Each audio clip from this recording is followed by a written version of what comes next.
ဒီစကိုင်းလကတော့2016ခုနှစ်ကထွက်ရှိခဲ့တဲ့တိတ်ပံစိတ်ကူးရင်အချစ်တရံမှာရုပ်ရှင်ကားကြီးဖြစ်ပါတယ်။ဇလန်းအစမှာအဘာလုံလို့အမည်ရတဲ့ဂျေဒါယာကူအာကာသသင်္ဘောကြီးဟာကဘာတစ် homestay ဒူးစီကိုဦးတီမောင်းနေပါတယ်။သင်္ဘောပေါ်မှာလူပေါင်း9000ကျော်ပါဝင်ပြီးအားလုံးဟာနှစ်ပေါင်း120ကြာတဲ့အထိအိမ်မွေးချစနစ်နဲ့အိပ်ပျော်နေကြတာပါဒါပေမဲ့သင်္ဘောဟာကျဲတန်ခွန်ခါပတ်တစ်ခုကိုဖျက်တမ်းရင်းဂျိုတိန်တစ်ခုနဲ့တိုက်မိပြီးစပိုင်းဆိုင်ရာချို့ယွင်းမှုဖြစ်သွားပါတယ်။ဒီမှားကြောင့်မကင်းနစ်အင်ဂျင်နီယာတဦးဖြစ်တဲ့ဂျိန်းရဲ့အိတ်ဆက်ချင်းအိမ်ဟာစောစီးစွာပွင့်သွားခဲ့ပါတယ်။သူနိုးလာတဲ့အချိန်မှာခီးဆုံးရောက်ဖို့နှစ်ပေါင်း90တောင်လိုသေးတာကိုတီးလိုက်ရတဲ့အခါဂျိန်းတယောက်ထိတ်လန့်သွားပါတယ်။သင်္ဘောပေါ်မှာလူသားဆိုလို့သူတယောက်တည်းနိုးနေတာဖြစ်ပြီးအကူအညီတောင်းဖို့ကဘာမြေကိုလမ်းပိုးတဲ့မက်ဆေ့ချ်ကလည်းအကြောင်းပြန်ရဖို့55နှစ်ကြာမှာပါသူဟာစက်ရုပ်အရက်ဆက်ဆရာအာသာနဲ့ပဲစကားပြောဖော်ပြရင်းတစ်နှစ်နီးပါးအထီးကျန်စွာဖြတ်တန်းခဲ့ရပါတယ်။အထီးကျန်လုံးလို့ကိုတက်တေဖို့အထိကြံစီခဲ့တဲ့ဂျိန်းဟာအိမ်မွေးချနေတဲ့အော်ယိုယာဆိုတဲ့စာရေးဆရာမလေးကိုတွေ့ပြီး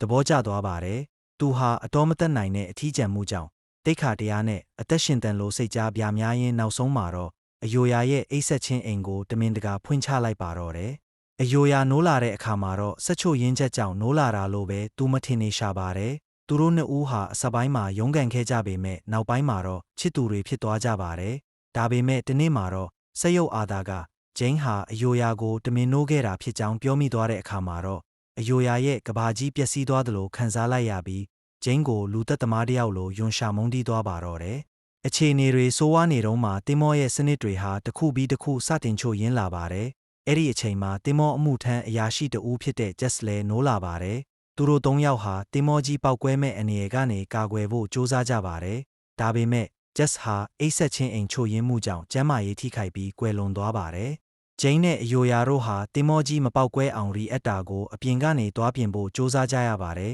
။ဂျိန်းဟာမိမိအသက်ကိုစတေးပြီးရီအက်တာတကားကိုလက်နဲ့ဖွင့်ထားပေးခဲ့ရလို့အာကာသထဲလွင့်စင်သွားခဲ့ပါတယ်။ဒါပေမဲ့အယိုယာကသူ့ကိုအသက်ဆွန့်ပြီးပြန်ကယ်ခဲ့ပြီးဆေးဘက်ဆိုင်ရာဆက်နဲ့အသက်ပြန်သွင်းပေးနိုင်ခဲ့ပါတယ်။ဂျိန်းဟာဆေးဘက်ဆိုင်ရာဆက်ကိုအသုံးပြုပြီးတယောက်တည်းပြန်အိပ်လို့ရမယ့်နေလန်းကိုရှာတွေ့ခဲ့ပေမဲ့အယိုယာကဂျိန်းကိုတယောက်တည်းမထားခဲ့ပဲတင်မောပေါ်မှာပဲအတူတူအိုမင်းသွားဖို့ဆုံးဖြတ်ခဲ့ပါတယ်။နှစ်ပေါင်း88နှစ်အကြာမှာတင်မောသားတွေနိုးလာတဲ့အခါတင်မောအတွင်းပိုင်းဟာတစ်ပင်ပန်းမှန်တွေနဲ့လှပတဲ့တောအုပ်လေးတစ်ခုလိုဖြစ်နေတာကိုတွေ့လိုက်ရပါတယ်။ဂျိန်းနဲ့အယိုယာတို့ဟာတင်မောပေါ်မှာပဲပျော်ရွှင်စွာနဲ့ဘဝကိုအတူတူကုန်ဆုံးသွားခဲ့ကြကြောင်းသူတို့ခြံထားတဲ့မှတ်တမ်းတွေအရသိလိုက်ရရင်ဇလန်းလေးပြီးဆုံးသွားပါတော့တယ်။